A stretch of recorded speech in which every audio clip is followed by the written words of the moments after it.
বাবা, তোমার এত বড় দুটো মেয়ে থাকতে তুমি আবার বিয়ে করে আসলে? কি করবো, তোদের মা তো আমাকে একটা ছেলে সন্তান না দিয়েই মরে গেল, আমার এই বিশাল সম্পত্তি কে সামলাবে? কেন? আমরা দুই বোন সামলাবো, বল জ্যোতি। না, তোরা বিয়ে করে স্বামীর ঘরে গিয়ে সংসার করবি। এই চলো ডলি। শোন জ্যোতি, বাবা যখন বেরিয়ে যাবে তখন সৎমাকে করে দেবো, নইলে একটা সৎ ভাই হয়ে গেলে বাবা কিন্তু আর আমাদের দেখবে না। ভালো হবে, একটা ভাই হলে আমি নিয়ে খেলা করবো। এই বেশি বুঝিস, আমি যাই বলছি তাই শোন। এই প্রিয়া, জ্যোতি, আমি একটু বেরোচ্ছি, তোর নতুন মাকে দেখবি।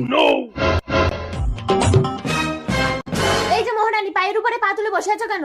তোমাদের কি কাজ করতে হবে বলো, আমি করে দিচ্ছি। কাল সকালের মধ্যে দেশ ছেড়ে চলে যাবে, নাহলে করে দেবো। দিদি, বাবা না যেন জানতে পারে। কি ব্যাপার ডলি, এরা কিছু বলছিল তোমাকে? না না, ওরা আমাকে ভীষণ ভালোবাসে। আমিও তোমাকে ভীষণ ভালোবাসি ডলি, কথা দাও আমাকে ছেড়ে কোনোদিন যাবে না। কি হলো, চুপ করে আছো কেন? কথা দাও, নইলে আমি নিজেকে শেষ করে দেবো। আজকে কথা দিলাম আমি তোমাকে ছেড়ে যাব না। তার মানে আমাকে এক ঢিলে দুটো পাখি মারতে হবে। এই সৎ মাকে খতম